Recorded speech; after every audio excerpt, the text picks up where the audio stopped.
చూద్దామండి. చెన్నై నుంచి సౌమ్య రాస్తున్నారు.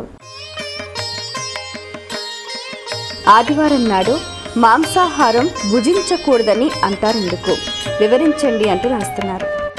ఆహారపు అలవాట్లను మనం పరిశీలన చేస్తే అందరూ శాకాహారులే. ప్రపంచంలో ఉండేవాళ్ళంతా శాకాహారులే.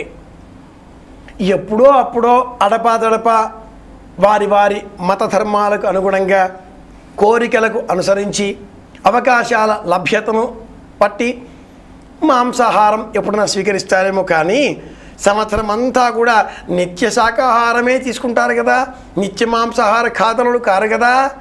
ఇలా ఆలోచన చేస్తే ఆదివారం నాడు మాంసాహారం తీసుకోకూడదు అన్నది ఒక ఆచారంగా శాస్త్రాల్లో లేవి విషయాలేవి కూడా అలవాటు పడింది.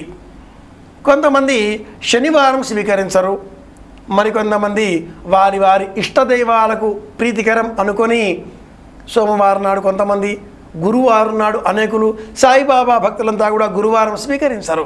శ్రీ వెంకటేశ్వర మార్గావలంబులంతా శనివారం నాడు స్వీకరించరు. సర్వే సర్వత్రా ఆదివారం కూడానా అన్నట్లుగా కొంతమంది అనుకుంటూ ఉంటారు.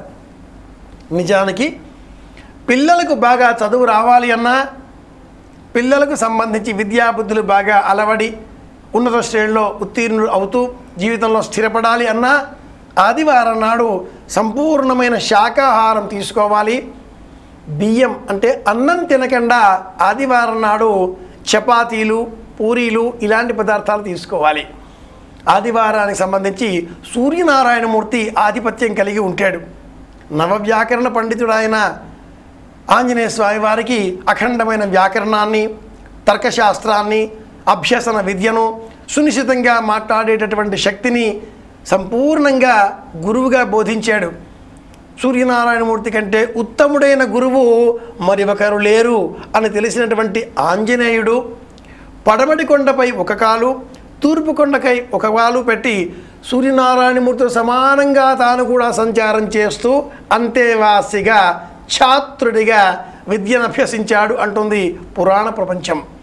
కనుక మాంసాహార విషయాలను పరిశీలన చేస్తే ఆహారం వ్యక్తిగతమైనటువంటి అంశం, ఎవరి ఇష్టం వాళ్ళదే. అయితే ఏది మనం తింటున్నామో యదన్నావై మానవః తదన్నావై దేవాః. కన్నప్ప మాంసాన్ని శివుడికి నివేదనగా సమర్పిస్తాడు. శివుడి కంట కన్నీరు కారితే మళ్ళీ కన్ను అమర్చేంత భక్తి తీవ్రత కలవాడు. మనం మన చేతనైనంత కొబ్బరి వక్కలో మరింకేవో అన్నట్లుగా ఉంటాం. మన భక్తి తీవ్రత అంతది కాదేమో. అల్లాగుననే ఏది మనం తింటామో అదే పరమాత్ముడికి నివేదనగా సమర్పించాలి. ఈ తర్వాత ఆదివారం విషయానికి వస్తే అది వ్యక్తిగతమైన అంశం. శాస్త్ర పద్ధతిలో మట్టుకు ఏ వారము తినకూడదు అని కానీ, ఏ వారం తినాలి అని కానీ ఖచ్చితంగా చెప్పబడలేదు. ఏది మనం తింటామో అది దైవాన్ని సమర్పించాలి, దైవాన్ని సమర్పించిందే తినాలి. ఇలా గుర్తుపెట్టుకున్నాం. వ్యక్తిగతమైన నియమాలకు అనుగుణంగా కొందరు గురువారం, కొందరు శనివారం, కొందరు శుక్రవారం, కొందరు సోమవారం, మరికొంతమంది మంగళవారం ఆంజనేయ స్వామి వారి ప్రీతికరంగా ఇలా మానేస్తూ ఉంటారు. అది వాళ్ళ వ్యక్తిగతమైన ఇష్టం.